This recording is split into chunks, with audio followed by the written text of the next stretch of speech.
ਇਸ ਵੇਲੇ ਸੰਗਤ ਟੀਵੀ ਤੇ reboot Punjab through value based education ਦਾ ਅੱਜ ਦਾ ਐਪੀਸੋਡ ਦੇਖ ਰਹੇ ਸਾਰੇ ਹੀ ਦਰਸ਼ਕਾਂ ਨੂੰ ਮੇਰੇ ਵੱਲੋਂ ਪਿਆਰ, ਸਤਿਕਾਰ ਤੇ ਅਦਬ ਸਹਿਤ ਸਤਿ ਸ਼੍ਰੀ ਅਕਾਲ। ਮੈਂ ਹਾਂ ਤੁਹਾਡਾ ਆਪਣਾ ਪੇਸ਼ਕਾਰ ਬੱਬਲ ਮਟੌਰ। ਦੋਸਤੋ, ਅਸੀਂ ਇਹ ਐਪੀਸੋਡ ਅੱਜ ਦੀ ਤਾਰੀਖ ਦੇ ਵਿੱਚ ਬਾਬਾ ਇਕਬਾਲ ਸਿੰਘ ਜੀ ਬੜੂ ਸਾਹਿਬ ਵਾਲਿਆਂ ਵੱਲੋਂ ਚਲਾਏ ਜਾ ਰਹੇ ਵਿਦਿਅਕ ਅਦਾਰਿਆਂ ਦੇ ਵਿੱਚ ਤੁਹਾਡਾ ਯੋਗਦਾਨ ਪਾਉਣ ਦੇ ਲਈ ਕਰਦੇ ਹਾਂ, ਤਾਂ ਜੋ ਸਾਡੇ ਸਮਾਜ ਦੇ ਵਿੱਚ ਕੋਈ ਵੀ ਬੱਚਾ ਵਿਦਿਆ ਤੋਂ ਵਾਂਝਾ ਨਾ ਰਹਿ ਸਕੇ। ਦੋਸਤੋ, ਪੰਛੀ ਉੱਡਣ ਵਿੱਚ ਆਕਾਸ਼ੀ, ਭੱਜਦੇ ਲੱਖਾਂ ਜੀਵ ਸਾਗਰ 'ਚ। ਪੰਛੀ ਉੱਡਣ ਵਿੱਚ ਆਕਾਸ਼ੀ, ਭੱਜਦੇ ਲੱਖਾਂ ਜੀਵ ਸਾਗਰ 'ਚ। ਜਾਦੂਗਰ ਨੇ ਪਾਇਆ ਹੋਇਆ, ਜਾਦੂਗਰ ਨੇ ਪਾਇਆ ਹੋਇਆ, ਕਿੱਦਾਂ ਸਾਗਰ ਵਿੱਚ ਗਾਗਰ 'ਚ। ਸਮਝਾਂ ਵਿੱਚ ਗੱਲ ਆਉਣੀ ਔਖੀ, ਸਮਝਾਂ ਵਿੱਚ ਗੱਲ ਆਉਣੀ ਔਖੀ, ਨਾਦਾਨੀ ਵਿੱਚ ਫੇਰ ਵਿੱਚ ਗਾਗਰ ਦੇ। ਬੱਬਲ ਮੰਨ ਲੈ ਸਮਝਣਾ ਛੱਡ ਦੇ, ਬੱਬਲ ਮੰਨ ਲੈ ਸਮਝਣਾ ਛੱਡ ਦੇ, ਸੱਚੇ ਸੌਦੇ ਸੌਦਾਗਰ ਦੇ, ਸੱਚੇ ਸੌਦੇ ਸੌਦਾਗਰ ਦੇ। ਤੇ ਜੂਨਾ ਦਾ ਜੇ ਪਿੰਜਰਾ ਭੰਨਣਾ, ਜੂਨਾ ਦਾ ਜੇ ਪਿੰਜਰਾ ਭੰਨਣਾ, ਮੰਤਰ ਜਪ ਅਜੂਨੀ ਦਾ, ਉਸ ਤੋਂ ਅਗਲਾ ਸਫ਼ਰ ਸਮਝ ਲੈ ਗੁਜ਼ਰੇਗਾ ਸਕੂਨੀ ਦਾ, ਉਸ ਤੋਂ ਅਗਲਾ ਸਫ਼ਰ ਸਮਝ ਲੈ ਗੁਜ਼ਰੇਗਾ ਸਕੂਨੀ ਦਾ। ਦੋਸਤੋ, ਆਪਣੀ ਇਸ ਛੋਟੀ ਜਿਹੀ ਰਚਨਾ ਦੇ ਨਾਲ ਅੱਜ ਦੇ ਇਸ ਐਪੀਸੋਡ ਦੀ ਸ਼ੁਰੂਆਤ ਕਰ ਰਿਹਾ। ਸਭ ਤੋਂ ਪਹਿਲਾਂ ਸਵਾਗਤ ਕਰਨਾ ਚਾਹਾਂਗਾ ਸਾਡੇ ਅੱਜ ਦੇ ਖਾਸ ਮਹਿਮਾਨਾਂ ਦਾ, ਜੋ ਕਿ ਹਨ ਸਰਦਾਰ ਨਰਿੰਦਰ ਸਿੰਘ ਜੀ ਦੇ ਨਾਲ ਸਰਦਾਰ ਰਣਬੀਰ ਸਿੰਘ ਜੇਟਵਾਲ ਜੀ। ਬਹੁਤ ਬਹੁਤ ਸਵਾਗਤ ਹੈ ਜੀ। ਵਾਹਿਗੁਰੂ ਜੀ ਕਾ ਖਾਲਸਾ, ਵਾਹਿਗੁਰੂ ਜੀ ਕੀ ਫਤਿਹ। ਸਭ ਤੋਂ ਪਹਿਲਾਂ ਤਾਂ ਬਹੁਤ ਬਹੁਤ ਸਵਾਗਤ ਹੈ ਜੀ ਤੁਹਾਡੇ ਦੋਨਾਂ ਦਾ ਹੀ ਸਾਡੇ ਅੱਜ ਦੇ ਐਪੀਸੋਡ ਦੇ ਵਿੱਚ। ਤੇ ਖਾਸ ਕਰਕੇ ਗਿਆਨੀ ਜੀ, ਤੁਹਾਡੇ ਤੋਂ ਅੱਜ ਮੈਂ ਫਿਰ ਸ਼ੁਰੂਆਤ ਕਰਨਾ ਚਾਹਾਂਗਾ। ਤੁਹਾਨੂੰ ਇਹ ਬੇਨਤੀ ਕਰਦਾ ਕਿ ਜੀ, ਜਿਸ ਤਰ੍ਹਾਂ ਅਸੀਂ ਇੱਕ ਸੀਰੀਜ਼ ਚਲਾਈ ਹੋਈ ਹੈ ਕਿ ਇੱਕ ਇੱਕ ਲਫ਼ਜ਼ ਜੋ ਗੁਰਬਾਣੀ ਦਾ ਹੈ, ਮੂਲ ਮੰਤਰ ਦੀ ਲੜੀ ਚੱਲ ਰਹੀ ਹੈ, ਉਹਦੇ ਵਿੱਚ ਤੁਸੀਂ ਬੜਾ ਬਾਖੂਬੀ ਢੰਗ ਦੇ ਨਾਲ ਪਿਛਲੇ ਐਪੀਸੋਡ ਦੇ ਵਿੱਚ ਸਾਨੂੰ ਅਰਥ ਦੱਸੇ, ਨਾਲ ਦੀ ਨਾਲ ਜੀਵਨ ਦੇ ਵਿੱਚ ਕਿਸ ਤਰ੍ਹਾਂ ਉਹਨਾਂ ਅਰਥਾਂ ਨੂੰ ਅਸੀਂ ਲੈ ਕੇ ਆਉਣਾ ਉਹ ਦੱਸਿਆ। ਅੱਜ ਜੇਕਰ ਤੁਸੀਂ ਸਾਨੂੰ ਅਜੂਨੀ ਲਫ਼ਜ਼ ਦੇ ਬਾਰੇ ਦੱਸੋ, ਅਰਥੀ ਭਾਵ ਦੇ ਨਾਲ ਜੋ ਉਹਦਾ ਭਾਵਨਾਤਮਕ ਜੋ ਭਾਵ ਹੈ ਉਹ ਵੀ ਸਾਨੂੰ ਦੱਸੋ, ਜਾਂ ਇਹਦੇ ਵਿੱਚ ਹੋਰ ਕਿਹੜੀਆਂ ਕਿਹੜੀਆਂ ਚੀਜ਼ਾਂ ਜੋ ਰਾਜ਼ ਹੈ ਉਹ ਲੁਕੇ ਹੋਏ ਹਨ। ਮੇਰੇ ਬਹੁਤ ਹੀ ਸਤਿਕਾਰਯੋਗ ਸਰਦਾਰ ਅਟਵਾਲ ਜੀ ਅਤੇ ਮਟੌਰ ਜੀ ਅਤੇ ਦਰਸ਼ਕ ਜਨੋ, ਆਓ ਚੰਦ ਮਿੰਟਾਂ ਵਿੱਚ ਆਪਾਂ ਸਮਝਣ ਦੀ ਕੋਸ਼ਿਸ਼ ਕਰੀਏ ਅਜੂਨੀ ਕੀ ਹੈ। ਜਦੋਂ ਗੁਰਬਾਣੀ ਦਾ ਅਧਿਐਨ ਕਰਦੇ ਹਾਂ, ਪਤਾ ਲੱਗਦਾ ਹੈ ਕਿ ਇਹ ਕੇਵਲ ਤੇ ਕੇਵਲ ਇੱਕ ਪਰਮਾਤਮਾ ਹੀ ਅਜੂਨੀ ਹੈ, ਜੂਨਾ ਤੋਂ ਰਹਿਤ ਹੈ। ਬਾਕੀ ਜੋ ਦਿਸਦਾ ਸੰਸਾਰ ਹੈ, ਇਹ ਸਭ ਜੂਨਾ ਦੇ ਵਿੱਚ ਭਟਕ ਰਿਹਾ ਹੈ। ਲੱਖ 84 ਜੂਨ ਸਵਾਈ, ਮਾਨਸ ਕੌਪਰਕ ਦੀ ਵਡਿਆਈ। ਇਸ ਪੌੜੀ ਤੇ ਜੋ ਨਰ ਚੁੱਕੇ ਸੋ ਆਏ ਜਾਏ ਦੁੱਖ ਪਾਏਂਦਾ। 84 ਲੱਖ ਜੂਨਾਂ ਚਾਰ ਖਾਣੀਆਂ ਦੇ ਵਿੱਚ ਪ੍ਰਮਾਤਮਾ ਨੇ ਪੈਦਾ ਕੀਤੀਆਂ ਨੇ। ਅੰਡਜ, ਜੇਲਜ, ਸੇਤਜ, ਉਤਪੁਜ, ਸਭ ਤੇਰੇ ਕੀਤੇ ਜਨਤਾ। ਏਕ ਪੁਰਬ ਮੈਂ ਤੇਰਾ ਦੇਖਿਆ, ਤੂੰ ਸਭਨਾ ਮਾਹੀ ਰਵੰਤਾ। ਇਸ ਕਰਕੇ ਜੋ ਪ੍ਰਮਾਤਮਾ ਦੀ ਹੋਂਦ ਹੈ ਉਹ ਹੈ ਤੇ ਸਭ ਦੇ ਵਿੱਚ ਹੈ। ਜੇ ਪ੍ਰਮਾਤਮਾ ਅਬਨਾਸੀ ਹੈ, ਉਹਦਾ ਨਾਸ ਨਹੀਂ ਹੁੰਦਾ, ਤੇ ਸਾਡੇ ਅੰਦਰ ਵਸ ਰਹੀ ਆਤਮਾ ਨਾਸ ਉਸਦਾ ਵੀ ਨਹੀਂ ਹੋ। ਸਾਡਾ ਸਰੀਰ ਇਹ ਪੈਦਾ ਹੁੰਦਾ ਹੈ, ਸਰੀਰ ਜਨਮ ਭੋਗਦਾ ਹੈ ਔਰ ਸਰੀਰ ਖਤਮ ਹੋ ਜਾਂਦਾ ਹੈ, ਪਰ ਆਤਮਾ ਦੀ ਆਤਮਾ ਦਾ ਜੋ ਸਫ਼ਰ ਹੈ ਉਹ ਅਨੰਤ ਕਾਲ ਤੋਂ ਚੱਲਿਆ ਹੈ ਤੇ ਇਸ ਤੋਂ ਅੱਗੇ ਵੀ ਚੱਲੇਗਾ, ਜੇਕਰ ਸਾਡਾ ਜੀਵਨ ਪਰ ਉਪਕਾਰੀ ਨਾ ਹੋਇਆ। ਇਸ ਕਰਕੇ ਅਜੂਨੀ ਜੋ ਪ੍ਰਮਾਤਮਾ ਹੈ, ਉਸ ਦੇ ਵਿੱਚ ਸਾਡੀ ਆਤਮਾ ਕਿਵੇਂ ਅਭੇਦ ਹੋ ਸਕਦੀ ਹੈ। ਅਸੀਂ ਆਪਣੇ ਜੀਵਨ ਵਿੱਚ ਸੋਚਣਾ ਹੈ ਕਿ ਜੀਵਨ ਤੇ ਸਾਡਾ ਮਨੁੱਖਾ ਜਨਮ ਜਾਂ ਕੋਈ ਵੀ ਹੈ, ਬੋਡੀ ਹਰ ਇੱਕ ਦੀ ਜਨਮ ਲੈਂਦੀ ਹੈ ਤੇ ਮਰ ਜਾਂਦੀ ਹੈ। ਅਸਲ ਵਿੱਚ ਗੁਰਬਾਣੀ ਨੇ ਜੋ ਸਾਨੂੰ ਸਮਝਾਇਆ ਹੈ ਕਿ ਮਰਨੇ ਵਿਸਰਨ ਗੋਬਿੰਦ ਹੈ। ਜੇਕਰ ਆਪਣੇ ਜੀਵਨ ਵਿੱਚ ਅਸੀਂ ਪਰ ਉਪਕਾਰ ਨਹੀਂ ਕੀਤਾ, ਪ੍ਰਮਾਤਮਾ ਨੂੰ ਚੇਤੇ ਨਹੀਂ ਕੀਤਾ, ਤੇ ਅਸੀਂ ਜਿਉਂਦੇ ਵੀ ਮਰੇ ਹੀ ਹੋਏ ਹਾਂ। ਆਤਮਿਕ ਤੌਰ ਤੇ ਅਸੀਂ ਜਿਉਂਦੇ ਨਹੀਂ ਹਾਂ। ਮਰਨ ਵਿਸਣ ਗੋਬਿੰਦ ਹੈ, ਜੀਵਨ ਹਰ ਨਾਮ ਤੇ ਆਪਣਾ। ਜਿਉਂਦੇ ਕੌਣ ਨੇ? ਜਿਹੜੇ ਪ੍ਰਮਾਤਮਾ ਦੀ ਯਾਦ ਵਿੱਚ ਜੁੜਦੇ ਨੇ ਔਰ ਆਪਣੇ ਜੀਵਨ ਵਿੱਚ ਪਰ ਉਪਕਾਰ ਕਰਦੇ ਨੇ। ਸੋ ਐਸਾ ਸੰਸਾਰ ਵਿੱਚ ਵੇਖਣ ਵਿੱਚ ਆਇਆ ਕਿ ਸਾਨੂੰ ਇੱਕ ਬਹੁਤ ਵੱਡਾ ਭੁਲੇਖਾ ਪੈ ਜਾਂਦਾ ਹੈ ਜਦੋਂ ਅਸੀਂ ਮਹਾਂਪੁਰਖਾਂ ਦੇ ਜੀਵਨ ਵੇਖਦੇ ਹਾਂ ਕਿ ਇਹਨਾਂ ਨੇ ਵੀ ਜਨਮ ਲਿਆ ਹੈ, ਜੀਵਨ ਇਹ ਵੀ ਭੋਗਦੇ ਨੇ ਤੇ ਜੀਵਨ ਦੀ ਇਹਨਾਂ ਦੀ ਵੀ ਸਮਾਪਤੀ ਹੋ ਜਾਣੀ ਹੈ। ਤੇ ਸਾਨੂੰ ਇੱਥੇ ਬਹੁਤ ਵੱਡਾ ਭੁਲੇਖਾ ਇਹ ਪੈ ਜਾਂਦਾ ਕਿ ਇਹ ਵੀ ਜਨਮ ਮਰਨ ਦੇ ਵਿੱਚ ਪਏ ਹੋਏ ਨੇ। ਪਰ ਅਸਲ ਵਿੱਚ ਗੁਰਬਾਣੀ ਤੋਂ ਪਤਾ ਲੱਗਦਾ ਹੈ ਕਿ ਜਨਮ ਮਰਨ ਦੋਹੂ ਮੈਂ ਨਹੀਂ, ਜਨ ਪਰ ਉਪਕਾਰੀ ਆਏ। ਜਿਵੇਂ ਕਿ ਬਾਬਾ ਜੀ ਬੜੂ ਸਾਹਿਬ ਬਾਲਵੇ, ਉਹਨਾਂ ਦਾ ਜੀਵਨ ਪਰਉਪਕਾਰਾਂ ਦੇ ਨਾਲ ਭਰਿਆ ਪਿਆ ਹੈ। ਜਿੱਥੇ ਵੀ ਕਿਤੇ ਕੁਦਰਤੀ ਆਫਤਾਂ ਆਉਂਦੀਆਂ ਨੇ ਉੱਥੇ ਭੱਜ ਕੇ ਅੱਗੇ ਹੋ ਕੇ ਇਹ ਪਰਉਪਕਾਰ ਕਰਨ ਵਾਸਤੇ ਪਹੁੰਚ ਜਾਂਦੇ ਨੇ। ਇਹਨਾਂ ਨੂੰ ਅਸੀਂ ਇਹ ਨਹੀਂ ਕਹਿ ਸਕਦੇ ਕਿ ਇਹ ਵੀ ਜੋਨਾਂ ਦੇ ਵਿੱਚ ਆਏ ਨੇ, ਨਹੀਂ। ਇਹੋ ਸਮਝ ਸਕਦੇ ਆ ਜਿਵੇਂ ਇੱਕ ਘਰ ਦੇ ਵਿੱਚ ਅੱਗ ਲੱਗੀ ਹੋਵੇ, ਪਰਿਵਾਰ ਅੱਗ ਦੇ ਵਿੱਚ ਘਿਰਿਆ ਹੋਵੇ। ਹੁਣ ਬਾਹਰੋਂ ਇੱਕ ਬੰਦਾ ਜਾਂਦਾ ਹੈ, ਉਹਨੂੰ ਕੱਢਣ ਵਾਸਤੇ ਜਾਂਦਾ ਹੈ। ਜਿਹੜਾ ਕੱਢਣ ਵਾਸਤੇ ਗਿਆ ਹੈ ਉਸ ਨੂੰ ਅਸੀਂ ਇਹ ਨਹੀਂ ਕਹਿ ਸਕਦੇ ਕਿ ਇਹ ਵੀ ਅੱਗ ਦੇ ਵਿੱਚ ਘਿਰਿਆ ਹੋਇਆ ਹੈ। ਭਾਵੇਂ ਨਜ਼ਰ ਆਉਂਦਾ ਹੈ ਕਿ ਇਹ ਵੀ ਅੱਗ ਦੇ ਵਿੱਚ ਘਿਰ ਗਿਆ, ਪਰ ਨਹੀਂ, ਉਹ ਪਰਿਵਾਰ ਨੂੰ ਬਚਾਉਣ ਵਾਸਤੇ ਗਿਆ ਹੈ। ਇਸੇ ਢੰਗ ਦੇ ਨਾਲ ਜਿਹੜੇ ਮਹਾਂਪੁਰਖ ਨੇ, ਪਰਉਪਕਾਰੀ ਨੇ, ਉਹ ਸੰਸਾਰ ਨੂੰ ਵਿਕਾਰਾਂ ਦੀ ਅੱਗ ਵਿੱਚੋਂ ਬਚਾਉਣ ਵਾਸਤੇ ਆਉਂਦੇ ਨੇ, ਸੱਚ ਦਾ ਮਾਰਗ ਦੱਸਦੇ ਨੇ। ਸੋ ਅਜੂਨੀ ਜੋ ਹੈ ਉਹ ਕੇਵਲ ਤੇ ਕੇਵਲ ਪਰਮਾਤਮਾ ਹੈ। ਪਰ ਜਦੋਂ ਅਸੀਂ ਆਪਣੇ ਜੀਵਨ ਵੇਖਦੇ ਹਾਂ, ਦਿਸਦਾ ਸੰਸਾਰ ਵੇਖਦੇ ਹਾਂ, ਇੱਥੇ ਅਨੇਕਾਂ ਜੀਵ ਹਰ ਰੋਜ਼ ਪੈਦਾ ਹੁੰਦੇ ਨੇ ਤੇ ਅਨੇਕਾਂ ਜੀਵ ਇੱਥੋਂ ਜਾ ਰਹੇ ਨੇ। ਜਮ ਜਮ ਮਰੇ, ਮਰੇ ਫਿਰ ਜੰਮੇ, ਆਏ ਜਾਏ ਦੁੱਖ ਪਾਏ ਦਾ। ਇਸ ਢੰਗ ਦੇ ਨਾਲ ਇਹ ਜਨਮ ਮਰਨ ਦਾ ਸਿਲਸਿਲਾ ਜੋ ਹੈ ਅਨੰਤ ਕਾਲ ਤੋਂ ਚੱਲਿਆ ਆ ਰਿਹਾ ਹੈ। ਸਾਨੂੰ ਆਪਣੇ ਜੀਵਨ ਵਿੱਚ ਮਹਾਂਪੁਰਖਾਂ ਤੋਂ ਸੇਧ ਲੈ ਕੇ ਪਰ ਉਪਕਾਰੀ ਬਣਨਾ ਚਾਹੀਦਾ ਹੈ।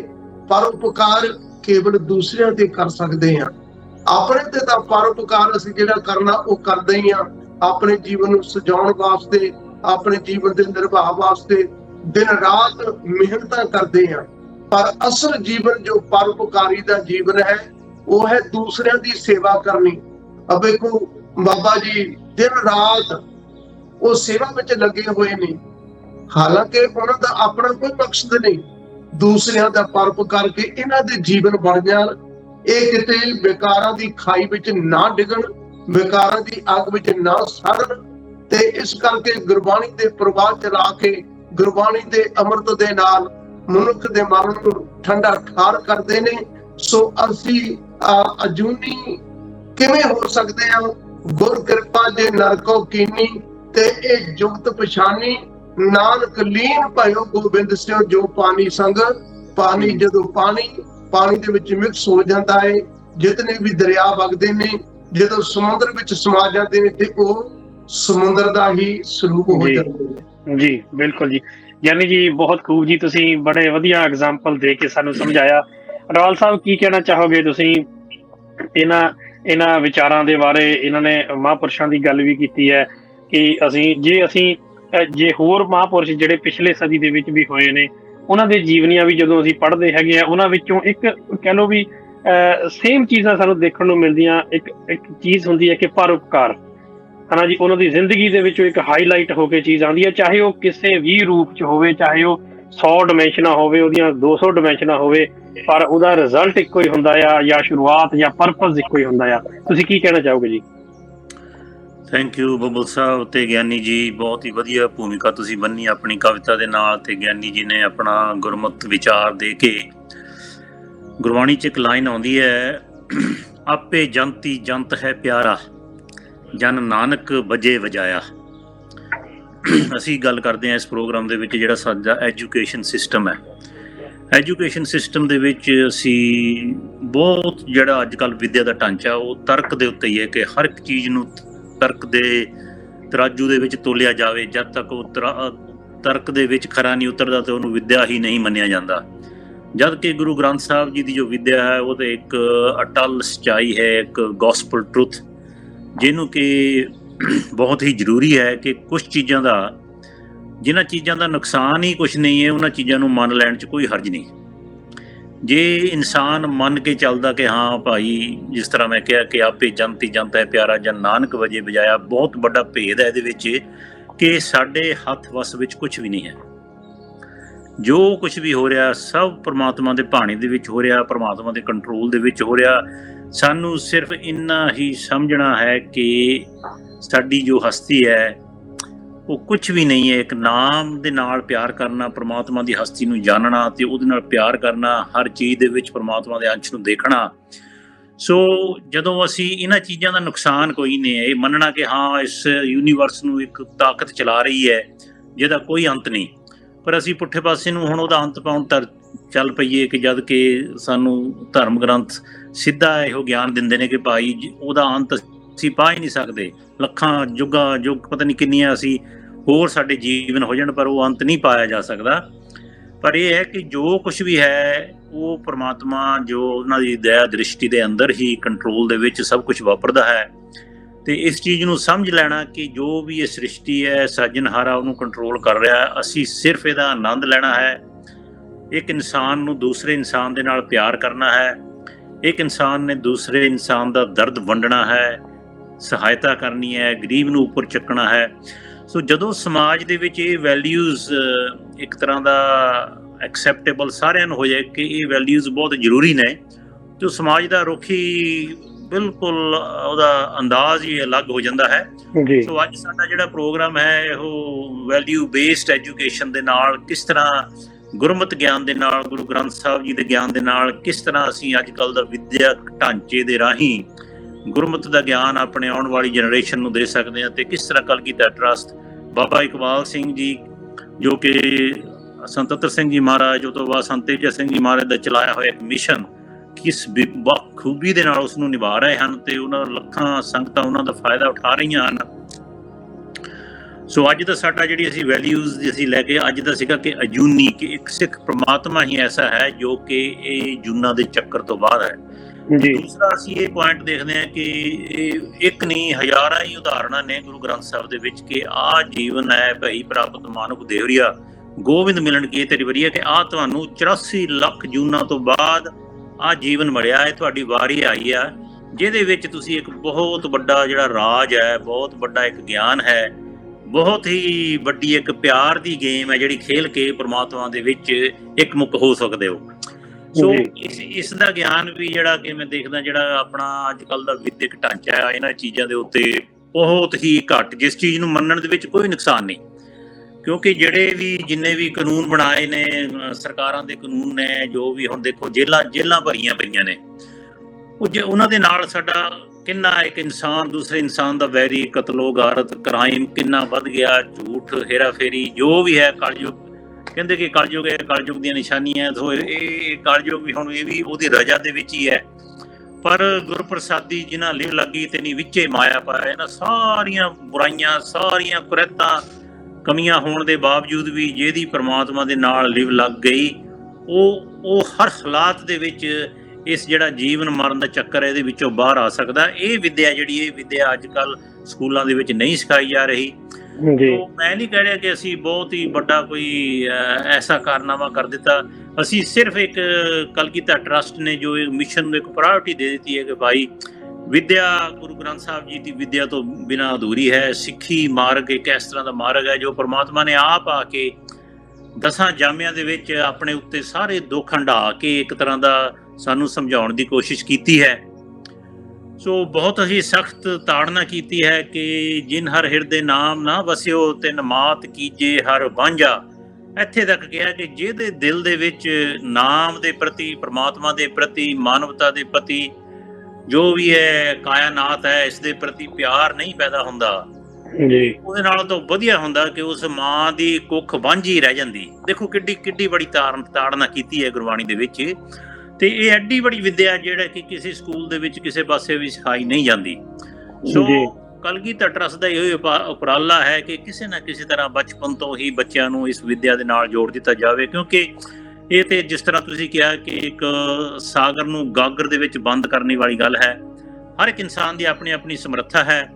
ਸੋ ਉਹਨਾਂ ਦਾ ਕੰਮ ਹੈ ਕਿ ਇਹਦੇ ਨਾਲ ਜੋੜ ਦੇਣਾ ਤੇ ਇਸ ਖਜ਼ਾਨੇ ਦੇ ਵਿੱਚੋਂ ਕੌਣ ਕੀ ਕਿੰਨੀ ਡੂੰਘੀ ਚੁੱਭੀ ਮਾਰ ਕੇ ਕੀ ਲੱਭਦਾ ਹੈ, ਉਹ ਉਹਨਾਂ ਦੇ ਚਲੋ ਆਪਣੇ ਕਰਮ ਹਨ।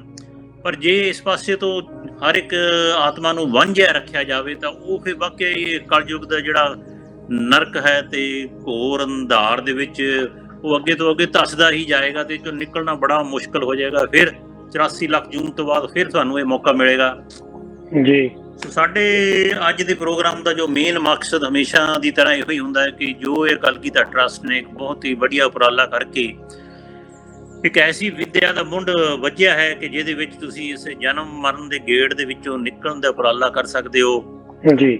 ਸੋ ਇਸੀ ਜਿਹੜਾ ਮੈਂ ਸ਼ਬਦ ਗੁਰੂ ਰਾਮਦਾਸ ਜੀ ਦਾ ਸ਼ਬਦ ਹੈ ਉਹਦੇ ਐਂਡ ਤੇ ਹੀ ਆ ਕੇ ਕਹਿੰਦੇ ਨੇ ਕਿ ਧਰਮ ਰਾਏ ਦਰ ਕਾਗਦ ਫਾਰੇ ਜਨ ਨਾਨਕ ਲੇਖਾ ਸਮਝਾ।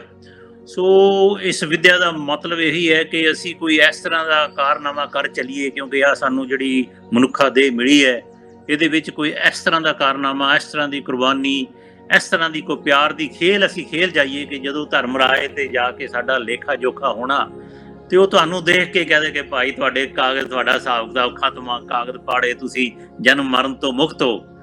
ਤੇ ਫਿਰ ਇਹੀ ਵਿੱਦਿਆ ਕਹਿੰਦੀ ਕਿ ਰਾਜ ਨਾ ਚਾਹੂੰ ਮੁਕਤ ਨਾ ਚਾਹੂੰ ਮਨ ਪ੍ਰੀਤ ਚਰਨ ਕਮਲਾਰੇ। ਸੋ ਜੋ ਇਹ ਪ੍ਰਮਾਤਮਾ ਦੇ ਚਰਨ ਕਮਲਾਂ ਦੇ ਨਾਲ ਇੱਕ ਪ੍ਰੀਤ ਪੈਦਾ ਕਰ ਲੈਣੀ ਹੈ, ਇਹੋ ਹੀ ਜੀਵਨ ਦਾ ਮਨੋਰਥ ਹੈ ਤੇ ਇਹਦੇ ਵਿੱਚੋਂ ਹੀ ਤੁਹਾਨੂੰ ਸਾਰੇ ਰਸ ਤੇ ਪ੍ਰਾਪਤੀਆਂ ਨਿਕਲਦੇ ਹਨ।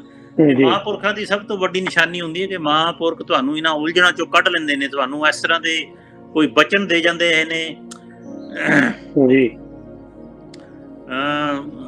ਬਚਨ ਇਸ ਤਰ੍ਹਾਂ ਦੇ ਜਾਂਦੇ ਨੇ ਕਿ ਤੁਹਾਨੂੰ ਜਿਹੜਾ ਕਿ 84 ਲੱਖ ਦੇ ਚੱਕਰ ਚੋਂ ਕੱਢ ਕੇ ਤੁਸੀਂ ਉਹਨਾਂ ਬਚਨਾਂ ਦੇ ਉੱਤੇ ਅਮਲ ਕਰ ਲਓ ਤੇ ਤੁਹਾਡਾ ਇਹੋ ਜੀਵਨ ਮਰਨ ਦਾ ਚੱਕਰ ਖਤਮ ਹੋ ਜਾਂਦਾ ਹੈ। ਜੀ ਬਿਲਕੁਲ ਜੀ, ਬਿਲਕੁਲ ਜੀ ਅਟਵਾਲ ਸਾਹਿਬ ਬਿਲਕੁਲ ਸਹਿਮਤ ਹੈ ਜੀ। ਤੇ ਦੇਖੋ ਗਿਆਨੀ ਜੀ ਦੇ ਤੁਹਾਡੀਆਂ ਗੱਲਾਂ ਤੋਂ ਇਸ ਤਰ੍ਹਾਂ ਲੱਗ ਰਿਹਾ ਕਿ ਜੋ ਅਲਟੀਮੇਟ ਜਿਹੜੀ ਸਿਚੁਏਸ਼ਨ ਹਰੇਕ ਹਿਊਮਨ ਬੀਇੰਗ ਦੇ ਅੱਗੇ ਆਣੀ ਹੈ ਹਨਾ ਜੀ, ਆਫਟਰ ਡੈਥ ਦੀ ਜਦੋਂ ਅਸੀਂ ਗੱਲ ਕਰ ਲੈਂਦੇ ਹਾਂ, ਬੜਾ ਇੱਕ ਡਿਫਰੈਂਟ ਟੌਪਿਕ ਹੈਗਾ ਆ। ਸੋ ਉਹਦੇ ਲਈ ਤਾਂ ਜਦੋਂ ਜ਼ਿੰਦਗੀ ਦੇ ਵਿੱਚ ਹੀ ਇਨਸਾਨਾਂ ਨੂੰ ਅਵੇਅਰ ਹੀ ਨਾ ਕੀਤਾ ਜਾਏ ਤਾਂ ਬੰਦਾ ਉਹਦੇ ਲਈ ਰੈਡੀ ਕਦੇ ਹੋਏਗਾ ਹੀ ਨਹੀਂ। ਤੇ ਜਿਹੜੀ ਚੀਜ਼ ਦਾ ਬੰਦੇ ਨੂੰ ਪਤਾ ਹੀ ਨਹੀਂ ਕਿ ਆਹ ਸਿਚੁਏਸ਼ਨ ਮੇਰੇ ਅੱਗੇ ਆਣੀ ਹੈ ਤੇ ਉਹਦੇ ਲਈ ਬੰਦਾ ਪ੍ਰਿਪਰੇਸ਼ਨ ਵੀ ਨਹੀਂ ਕਰੇਗਾ ਹਨਾ ਜੀ। ਪਰ ਦੇਖੋ ਕਿੱਡੀ ਇੰਪੋਰਟੈਂਟ ਅਲਟੀਮੇਟ ਇੱਕ ਰਿਐਲਿਟੀ ਹੈਗੀ ਹੈ, ਔਰ ਸਮਾਜ ਦੇ ਵਿੱਚ ਸਾਡੇ ਮੁਹੱਲਿਆਂ 'ਚ, ਪਿੰਡਾਂ 'ਚ, ਸ਼ਹਿਰਾਂ 'ਚ ਹੁੰਦੀਆਂ ਨੇ ਚੀਜ਼ਾਂ। ਏਦਾਂ ਨਹੀਂ ਹੈ ਕਿ ਮਤਲਬ ਬੰਦੇ ਨੂੰ ਸਾਰੀ ਉਮਰ। ਮੈਂ ਉਹੀ ਕਹਿਣਾ ਚਾਹੁੰਦਾ ਸੀ ਕਿ ਜੋ ਮਹਾਂਪੁਰਖਾਂ ਦੇ ਬਚਨ ਹੁੰਦੇ ਨੇ ਕਿ ਸੰਤੋ ਸਾਗਰ ਪਾਰ ਉਤਰੀਏ, ਜੇ ਕੋ ਬਚਨ ਕਮਾਵੇ ਸੰਤਨ ਕਾ, ਸੋ ਗੁਰ ਪ੍ਰਸਾਦੀ ਤਰੀਏ। ਸੋ ਇਹ ਜਨਮ ਮਰਨ ਦੇ ਗੇੜ ਦੇ ਵਿੱਚੋਂ ਨਿਕਲਣ ਦਾ ਇੱਕ ਬਹੁਤ ਵਧੀਆ ਹੈ। ਦੇਖੋ ਇਹੋ ਜੋ ਗੁਰਬਾਣੀ ਦਾ ਸ਼ਬਦ ਹੈ ਇਹਦੇ ਤੇ ਜਿੰਨੀ ਮਰਜ਼ੀ ਵਿਚਾਰ ਕਰਕੇ ਕਿ ਜੇ ਅਸੀਂ ਕਿਸੇ ਸੰਤ ਮਹਾਂਪੁਰਖ ਦਾ ਬਚਨ ਕਮਾ ਲਈਏ। ਸੋ ਬਚਨ ਦੇ ਉੱਤੇ ਮੈਂ ਗੱਲ ਜਿਹੜੀ ਆਪਣੀ ਪੂਰੀ ਕਰ ਜਾਵਾਂ ਕਿ ਜਿਸ ਤਰ੍ਹਾਂ ਹੁਣ ਕਲਗੀਧਰ ਟਰੱਸਟ ਦੇ ਵਿੱਚ ਕੋਵਿਡ ਦੇ ਵਿੱਚ ਬਹੁਤ ਬੜਾ ਇੱਕ ਕ੍ਰਾਈਸਿਸ ਦੇ ਵਿੱਚੋਂ ਨਿਕਲਿਆ, ਪੂਰਾ ਸਾਲ ਸਕੂਲ ਬੰਦ ਰਹੇ, ਫਿਰ ਵੀ ਇਨੀ ਆਨਲਾਈਨ ਕਲਾਸਿਸ ਕਰਕੇ ਬੱਚਿਆਂ ਨੂੰ, ਪੇਰੈਂਟਸ ਨੂੰ ਨਿਤਨੇਮ, ਗੁਰਬਾਣੀ, ਵਿਦਿਆ, ਜੋ ਵੀ ਲੈਸਨ ਉਹਨਾਂ ਦੇ ਨਾਲ ਜੋੜ ਰੱਖਿਆ। ਪਰ ਇਹਦਾ ਇੱਕ ਨੁਕਸਾਨ ਬਹੁਤ ਵੱਡਾ ਹੋਇਆ ਕਿ ਨੀਲੀ 36 ਕਰੋੜ ਦੀਆਂ ਫੀਸਾਂ ਜਿਹੜੀਆਂ ਸੰਗਤਾਂ ਨਾਰਮਲੀ ਜੇ ਸਕੂਲ ਚੱਲਦੇ ਰਹਿੰਦੇ ਤਾਂ ਉਹ ਆ ਜਾਣੀਆਂ ਸੀਗੀਆਂ, ਕਈਆਂ ਦੇ ਕਾਰੋਬਾਰ ਘਟ ਗਏ, ਕਈਆਂ ਦਾ ਕੰਮ ਛੁੱਟ ਗਿਆ। ਸੋ 36 ਕਰੋੜ ਦੀਆਂ ਫੀਸਾਂ ਜਿਹੜੀਆਂ ਨਹੀਂ ਆਈਆਂ ਉਹਨਾਂ ਦੇ ਨਾ ਆਉਣ ਕਰਕੇ, ਜਿਸ ਤਰ੍ਹਾਂ ਪਹਿਲਾਂ ਬਾਬਾ ਜੀ ਨੇ ਬਚਨ ਕੀਤਾ ਸੀ ਕਿ ਗੁਰੂ ਕੀ ਕਾਸ਼ੀ ਅਕਾਲ ਯੂਨੀਵਰਸਿਟੀ ਦੇ ਵਿੱਚ ਜੋ ਇੱਕ ਕਮਰੇ ਦੀ ਸੇਵਾ ਲਾਈ ਸੀ ਸੰਗਤਾਂ ਨੂੰ ਕਿ 5-5000 ਪਾਉਂਡ ਇੱਕ ਕਮਰੇ ਦੀ ਸੇਵਾ ਹੈ, ਕਿ ਜੋ ਇਹ ਸੇਵਾ ਦੇ ਵਿੱਚ ਹਿੱਸਾ ਪਾਏਗਾ ਉਹ ਜਾ ਕੇ ਗੁਰੂ ਗੋਬਿੰਦ ਸਿੰਘ ਜੀ ਦੀ ਗੋਦੀ ਵਿੱਚ ਬੈਠੇਗਾ। ਦੇਖੋ ਐਡਾ ਬੜਾ ਬਚਨ ਆਪਣੀ ਪੂਰੀ, ਮੈਂ ਕਹਿੰਦਾ ਉਹਨਾਂ ਨੇ ਆਪਣੀ ਲਾਈਫ ਦੀ ਇੱਕ ਕਮਾਈ ਤਪੱਸਿਆ ਸੰਗਤਾਂ ਦੀ ਝੋਲੀ ਵਿੱਚ ਪਾ ਦਿੱਤੀ ਕਿ ਤੁਸੀਂ ਅਕਾਲ ਯੂਨੀਵਰਸਿਟੀ ਜੋ ਕਿ ਗੁਰੂ ਗੋਬਿੰਦ ਸਿੰਘ ਜੀ ਮਹਾਰਾਜ ਦਾ ਬਚਨ ਸੀ ਉਹਦੇ ਵਿੱਚ ਆਪਣਾ ਹਿੱਸਾ ਪਾਓ। 5-5000 ਦਾ ਇੱਕ ਕਮਰੇ ਦਾ ਸੰਗਤਾਂ ਨੇ ਬਹੁਤ ਵੱਧ ਚੜ੍ਹ ਕੇ ਇੰਗਲੈਂਡ ਤੋਂ ਹਿੱਸਾ ਪਾਇਆ। ਸੋ ਉਹੀ ਬਚਨ ਫਿਰ ਬਾਬਾ ਜੀ ਹੁਣ ਦੁਹਰਾ ਰਹੇ ਨੇ ਕਿ ਠੀਕ ਹੈ, ਅਕਾਲ ਯੂਨੀਵਰਸਿਟੀ ਦਾ ਪ੍ਰੋਜੈਕਟ ਜੋ ਕਿ 500 ਕਰੋੜ ਦਾ ਸੀ, ਸੰਗਤਾਂ ਦਾ ਬਹੁਤ ਵੱਡਾ ਉਪਰਾਲੇ ਦੇ ਨਾਲ ਉਹ 2 ਫੇਜ਼ ਕੰਪਲੀਟ ਹੋ ਗਏ, ਤੀਸਰਾ ਫੇਜ਼ ਵੀ ਚਲੋ ਚੱਲ ਰਿਹਾ, ਹੌਲੀ ਹੌਲੀ ਹੋ ਜਾਏਗਾ। ਪਰ ਇੱਥੇ ਤੱਕ ਪਹੁੰਚਣ ਵਾਸਤੇ ਸੰਸਥਾ ਨੂੰ ਨੀਅਰਲੀ ਇੱਕ ਪੁਆਇੰਟ ਤੇ 120 ਕਰੋੜ ਦਾ ਕਰਜ਼ਾ ਲੈਣਾ ਪਿਆ, ਜੋ ਕਿ ਘਟ ਕੇ ਅਸੀਂ ਫਿਰ ਨੀਅਰਲੀ 50 ਕਰੋੜ ਤੱਕ ਆ ਗਿਆ ਸੀ। ਹੁਣ ਫਿਰ ਇਹ ਕੋਵਿਡ ਦੇ ਵਿੱਚ ਵੱਧ ਕੇ ਉਹ 70-80 ਦੇ ਆਸ-ਪਾਸ ਚਲਾ ਗਿਆ ਹੈ।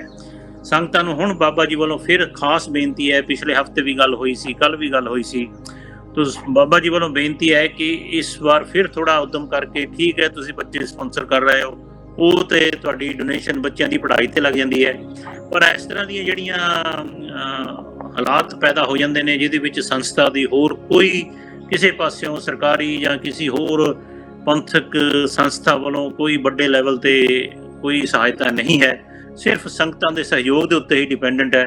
ਸੋ ਬਾਬਾ ਜੀ ਦੀ ਬੇਨਤੀ ਹੈ ਕਿ ਇਸ ਕਰਜ਼ੇ ਦੇ ਵਿੱਚੋਂ ਨਿਕਲਣ ਵਾਸਤੇ ਵੀ ਇੱਕ ਵਨ ਆਫ ਪੇਮੈਂਟ ਜਿੰਨਾ ਵੀ ਤੁਸੀਂ ਕਰ ਸਕਦੇ ਹੋ ਉਹ ਜ਼ਰੂਰ ਕਰੋ। ਮੈਂ ਤੇ ਉਹਨਾਂ ਦਾ ਇਹੋ ਹੀ ਬਚਨ ਦੁਹਰਾਵਾਂਗਾ ਕਿ ਜੇ ਅਸੀਂ 5-5 ਪਾਉਂਡ ਦੀ ਡੋਨੇਸ਼ਨ ਇਸ ਲੋਨ ਨੂੰ ਖਤਮ ਕਰਨ ਵਾਸਤੇ ਕਰੀਏ ਤੇ ਬਾਬਾ ਜੀ ਦਾ ਬਚਨ ਫਿਰ ਵੀ ਉਹੀ ਹੈ ਕਿ ਤੁਸੀਂ ਜਾ ਕੇ ਗੁਰੂ ਗੋਬਿੰਦ ਸਿੰਘ ਜੀ ਦੀ ਗੋਦੀ ਵਿੱਚ ਬੈਠੋਗੇ। ਸੋ ਵਾਕਿਆ ਇਹ ਇੱਕ ਬਹੁਤ ਹੀ ਸਸਤਾ ਸੌਦਾ ਹੈ ਮੁਕਤੀ ਦਾ, ਤੇ ਆਪਣੇ ਦਸਵੰਧ ਵਿੱਚੋਂ ਜੇ ਅਸੀਂ ਇਸ ਨੂੰ ਪ੍ਰਾਇੋਰਟੀ ਦੇ ਕੇ ਇਸ ਪਾਸੇ ਸੋਚੀਏ ਤੇ ਮੈਂ ਸੰਗਤਾਂ ਅੱਗੇ ਬੜਾ ਹੱਥ ਜੋੜ ਕੇ ਬੇਨਤੀ ਕਰਦਾ ਹਾਂ ਕਿ ਇਹ ਜਿਹੜੀ ਬਾਬਾ ਜੀ ਦੀ ਅਪੀਲ ਹੈ, ਹੁਣ ਇਸ ਵੇਲੇ 96 ਸਾਲ ਉਹਨਾਂ ਦੀ ਉਮਰ ਹੋ ਗਈ ਹੈ, ਆਪਣਾ ਇੱਕ ਸਾਹ ਪੰਥ ਦੇ ਲੇਖੇ ਲਾਇਆ, ਉਹਨੇ ਗ੍ਰਸਤੀ ਜੀਵਨ ਨੂੰ ਵੀ ਤਿਆਗਿਆ ਕਿ ਗ੍ਰਸਤੀ ਜੀਵਨ 'ਚ ਜਾਵਾਂਗੇ ਤੇ ਫਿਰ ਉਹ ਆਪਣੀ ਤੁਹਾਡੀ ਜਿਹੜੀ ਸੋਚ ਹੈ ਥੋੜੀ ਭਟਕਣਾ 'ਚ ਪੈ ਜਾਂਦੀ ਹੈ। ਤੁਸੀਂ ਆਪਣੇ ਪਰਿਵਾਰ ਬਾਰੇ, ਆਪਣੇ ਬੱਚਿਆਂ ਬਾਰੇ ਸੋਚਣਾ ਸ਼ੁਰੂ ਕਰ ਦਿੰਦੇ ਹੋ। ਸੋ ਉਹਨੀ ਪੰਥ ਨੂੰ ਹੀ ਆਪਣਾ ਪਰਿਵਾਰ ਸਮਝ ਕੇ ਆਪਣਾ ਇੱਕ ਸਾਹ ਪੰਥ ਦੇ ਲੇਖੇ ਲਾਇਆ ਹੈ। ਸੋ ਐਡੀ ਬੜੀ ਸੰਸਥਾ ਪੰਜਾਬ ਨੂੰ ਬਖਸ਼ੀ ਹੈ, ਜੋ ਕਿ ਇਕੱਲੀ ਸੰਸਥਾ ਇਸ ਵੇਲੇ ਜੇ ਉਹਨਾਂ ਦਾ 500 ਸਕੂਲ ਦਾ ਟੀਚਾ ਪੂਰਾ ਹੋ ਜਾਂਦਾ ਹੈ ਤੇ ਪੂਰਾ ਪੰਜਾਬ ਜੋ ਕਿ ਹੁਣ ਬਿਲਕੁਲ ਇੱਕ ਨਰਕ ਦੇ ਵਿੱਚ ਇਸ ਵੇਲੇ ਧਕੇਲਿਆ ਜਾ ਰਿਹਾ, ਉਹਦੇ ਚੋਂ ਬਾਹਰ ਨਿਕਲ ਸਕਦਾ ਹੈ। ਸੋ ਸੰਗਤਾਂ ਨੂੰ ਬੇਨਤੀ ਹੈ ਕਿ ਇਸ ਵਿਪਤਾ ਦੇ ਸਮੇਂ ਕੋਵਿਡ ਦੇ ਵਿੱਚ ਜਿਸ ਤਰ੍ਹਾਂ ਵੱਧ ਚੜ੍ਹ ਕੇ ਸਾਰਿਆਂ ਨੇ ਹਿੱਸਾ ਪਾਇਆ, ਸੋ ਇਸ ਤਰ੍ਹਾਂ ਦੀ ਸੰਸਥਾ ਨੂੰ ਇੱਕ ਚੜ੍ਹਦੀ ਕਲਾ ਵੱਲ ਲਿਜਾਣ ਵਾਸਤੇ, ਕਿਉਂਕਿ ਪਹਿਲੇ ਸਕੂਲਾਂ ਦੀ ਗਰੋਥ ਵੀ ਬਹੁਤ ਜ਼ਿਆਦਾ ਹੋਈ, ਜਿਸਦਾ 129 ਸਕੂਲਾਂ ਆ ਕੇ ਫਿਰ ਰੁਕ ਗਏ ਨੇ ਕਿ ਜਿੰਨਾ ਚਿਰ ਕਰਜ਼ਾ ਨਹੀਂ ਖਤਮ ਹੁੰਦਾ ਅਸੀਂ ਅੱਗੇ ਹੋਰ ਸਕੂਲਾਂ ਵਾਲੀ ਕਮਿਟਮੈਂਟ ਨਹੀਂ ਲੈ ਸਕਦੇ। ਸੋ ਸੰਗਤਾਂ ਨੂੰ ਬੜੀ ਬੇਨਤੀ ਹੈ ਹੱਥ ਜੋੜ ਕੇ ਕਿ ਇਸ ਵਾਰ ਵੱਧ ਚੜ੍ਹ ਕੇ ਵਨ ਆਫ ਡੋਨੇਸ਼ਨ, ਜੋ ਕਿ ਸਾਡੀ ਬੈਂਕ ਡਿਟੇਲ ਸਾਰੀ ਅਕਾਊਂਟ ਤੁਹਾਡੇ ਇਸ ਪ੍ਰੋਗਰਾਮ ਦੇ ਵਿੱਚ ਤੁਹਾਨੂੰ ਦਿਖਾਈਆਂ ਜਾਣਗੀਆਂ, ਕੰਟੈਕਟ ਨੰਬਰ। ਸੋ ਜਿਸ ਤਰ੍ਹਾਂ ਵੀ ਤੁਸੀਂ ਉਚਿਤ ਸਮਝਦੇ ਹੋ ਇਹਦੇ 'ਚ ਆਪਣਾ ਹਿੱਸਾ ਪਾ ਕੇ। ਤੋਂ ਅੱਜ ਦਾ ਜੋ ਜੂਨੀ ਦਾ ਟੌਪਿਕ ਹੈ ਕਿ ਇੱਕ ਪਰਮਾਤਮਾ ਹੀ ਇਕੱਲਾ ਐਸੀ ਹਸਤੀ ਹੈ ਜੋ ਕਿ ਇਹਨਾਂ ਜੂਨਾਂ ਤੋਂ ਮੁਕਤ ਹੈ।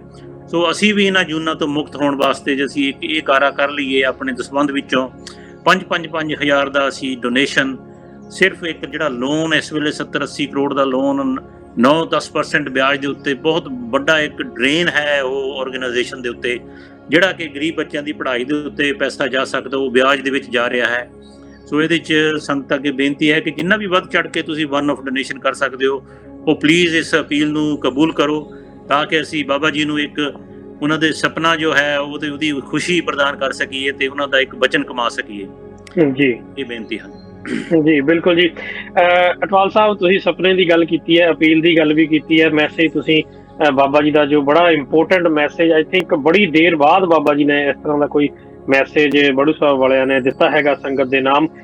ਸੋ ਸੁਪਨੇ ਦੀ ਤੁਸੀਂ ਗੱਲ ਕੀਤੀ ਹੈ ਜੀ, ਛੋਟੀ ਜਿਹੀ ਗੱਲ ਮੈਨੂੰ ਯਾਦ ਆ ਗਈ ਹੈ ਕਿ ਸੁਪਨੇ ਵੀ ਬੜੇ ਅਜੀਬ ਹੁੰਦੇ ਆ ਜੀ, ਕਿ ਜੇਕਰ ਤੁਸੀਂ ਬੰਦ ਅੱਖਾਂ ਨਾਲ ਦੇਖਦੇ ਹੋ, ਨੀਂਦ ਦੇ ਵਿੱਚ ਦੇਖਦੇ ਹੋ, ਸਵੇਰੇ ਉੱਠਦੇ ਸਾਰੇ ਸੁਪਨਾ ਖਤਮ ਹੋ ਜਾਂਦਾ, ਭੁੱਲ ਜਾਂਦਾ। ਪਰ ਜੇ ਤੁਸੀਂ ਖੁੱਲੀਆਂ ਅੱਖਾਂ ਦੇ ਨਾਲ ਸੁਪਨਾ ਦੇਖਦੇ ਹੋ, ਸਵੇਰ ਤੋਂ ਸੁਪਨਾ ਸ਼ੁਰੂ ਹੁੰਦਾ ਤੇ ਇੱਕ ਮਿਸ਼ਨ ਬਣ ਜਾਂਦਾ ਹੈ, ਜੋ ਕਿ ਕਲਗੀਧਰ ਟਰੱਸਟ ਦੇ ਵਿੱਚ ਬਣਿਆ ਹੈਗਾ ਆ ਜੀ ਆਪਣੇ ਆਪ ਦੇ ਵਿੱਚ। ਗਿਆਨੀ ਜੀ, ਅਖੀਰ ਦੇ ਵਿੱਚ ਜੀ ਚੰਦ ਮਿੰਟਾਂ ਦੇ ਵਿੱਚ ਤੁਸੀਂ ਕੀ ਕਹਿਣਾ ਚਾਹੋਗੇ? ਜਿਵੇਂ ਅਟਵਾਲ ਜੀ ਨੇ ਇਹ ਬੇਨਤੀ ਕੀਤੀ ਹੈ, ਜੋ ਮਹਾਂਪੁਰਖਾਂ ਦਾ ਬਚਨ ਹੈ ਉਹ ਸੰਗਤਾਂ ਤੱਕ ਪਹੁੰਚਾਇਆ ਹੈ ਤੇ ਸਭ ਨੇ ਸੁਣਿਆ ਹੈ। ਸੁਣ ਤੋਂ ਉਪਰੰਤ ਬਾਣੀ ਸਾਨੂੰ ਇਹ ਦੱਸਦੀ ਹੈ ਕਿ ਜਿਨੇ ਸੁਣ ਹਰ ਮੰਨਿਆ। ਅਸਲ ਵਿੱਚ ਤੇ ਸਰੋਤੇ ਜਨ ਜਾਂ ਗੁਰਸਿੱਖ ਉਹੀ ਹੈ ਜਿਨ੍ਹਾਂ ਨੇ ਸੁਣ ਕੇ ਮੰਨ ਲਿਆ। ਜਿਨ੍ਹਾਂ ਨੇ ਸੁਣ ਕੇ ਉੱਥੇ ਛੱਡ ਦਿੱਤਾ ਉਹ ਤਾਂ ਗੱਲ ਫਿਰ ਉੱਥੇ ਦੀ ਉੱਥੇ ਹੀ ਰਹਿ ਗਈ। ਜਿਨੀ ਸੁਣ ਹਰ ਮੰਨਿਆ ਨਾਨਕ ਹੋ ਤਿੰਨ ਬਲਿਹਾਰੇ ਜਾਓ। ਗੁਰੂ ਪਾਤਸ਼ਾਹ ਕਹਿੰਦੇ ਜਿਹੜੇ ਇਸ ਗੱਲ ਨੂੰ ਮੰਨ ਲੈਣਗੇ ਅਸੀਂ ਉਹਨਾਂ ਤੋਂ ਕੁਰਬਾਨ ਜਾਵਾਂਗੇ, ਉਹਨਾਂ ਨੂੰ ਜੀਵਨ ਵਿੱਚ ਕੋਈ ਕਮੀ ਨਹੀਂ, ਔਰ ਧਰਮ ਰਾਏ ਦੇ ਦਰਬਾਰ ਵਿੱਚ ਇੰਟਰ ਹੋਣ ਤੋਂ ਉਹਨਾਂ ਨੂੰ ਫਿਰ ਕੋਈ ਨਹੀਂ ਰੋਕ ਸਕੇਗਾ। ਜੀ ਜੀ ਬਿਲਕੁਲ ਜੀ, ਧੰਨਵਾਦ ਜੀ ਗਿਆਨੀ ਜੀ। ਸਭ ਤੋਂ ਪਹਿਲਾਂ ਜੀ ਬਹੁਤ ਬਹੁਤ ਧੰਨਵਾਦ ਤੁਹਾਡੇ ਦੋਨਾਂ ਹੀ ਸ਼ਖਸੀਅਤਾਂ ਦਾ ਅੱਜ ਦੇ ਸਾਡੇ ਇਸ ਐਪੀਸੋਡ ਨੂੰ ਸ਼ਿੰਗਾਰਨ ਦੇ ਲਈ। ਸੋ ਦੋਸਤੋ, ਮੈਂ ਤੁਹਾਡੇ ਨਾਲ ਦੋ ਲਫ਼ਜ਼ ਇਹ ਕਹਿਣਾ ਚਾਹਾਂਗਾ ਕਿ ਅਖੀਰ ਦੇ ਵਿੱਚ ਕਿ ਜਿਸ ਤਰ੍ਹਾਂ ਕਿ ਬਾਬਾ ਜੀ ਦਾ ਇੱਕ ਮੈਸੇਜ ਆਇਆ ਹੈਗਾ ਆ UK ਦੀ ਜਾਂ ਕਹਿ ਲਓ ਪੂਰੇ ਵਰਲਡ ਦੀ ਸੰਗਤ ਦੇ ਨਾਮ, ਕਿ ਜੋ ਗੁਰੂ ਕੀ ਕਾਸ਼ੀ ਦਾ ਜੋ ਬਚਨ ਗੁਰੂ ਗੋਬਿੰਦ ਸਿੰਘ ਮਹਾਰਾਜ ਜੀ ਨੇ ਕੀਤਾ ਸੀ, ਆਪਣੇ ਮੁਖਾਰਬਿੰਦ ਤੋਂ ਕੱਢਿਆ ਸੀ, ਉਸ ਟੀਚੇ ਨੂੰ, ਉਸ ਬਚਨ ਨੂੰ ਪਗਾਉਣ ਦੇ ਲਈ ਜੋ ਗੁਰੂ ਕੀ ਕਾਸ਼ੀ ਹੁਣ ਬਣ ਰਹੀ ਹੈ, ਯੂਨੀਵਰਸਿਟੀ ਬਣ ਰਹੀ ਹੈ, ਬਹੁਤ ਵੱਡਾ ਪ੍ਰੋਜੈਕਟ ਹੈਗਾ ਆ ਜੀ। ਸੋ ਇਹਦੇ ਵਿੱਚ ਸਹਿਯੋਗ ਵੀ ਵੱਡਾ ਹੀ ਚਾਹੀਦਾ। ਅਪੀਲ ਜੋ ਹੈ, ਜੋ ਮੈਸੇਜ ਹੈ, ਉਹ ਅਟਵਾਲ ਸਾਹਿਬ ਤੁਹਾਨੂੰ ਦੇ ਚੁੱਕੇ ਨੇ।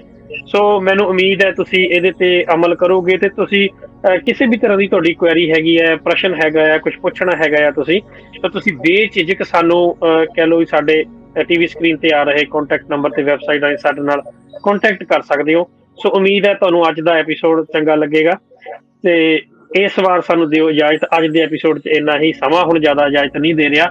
ਸੋ ਆਓ ਜੀ, ਫਤਿਹ ਬੁਲਾਉਂਦੇ ਆ ਜੀ, ਸੰਗਤਾਂ ਤੋਂ ਇਜਾਜ਼ਤ ਲੈਂਦੇ ਆ ਜੀ। ਵਾਹਿਗੁਰੂ ਜੀ ਕਾ ਖਾਲਸਾ, ਵਾਹਿਗੁਰੂ ਜੀ ਕੀ ਫਤਿਹ।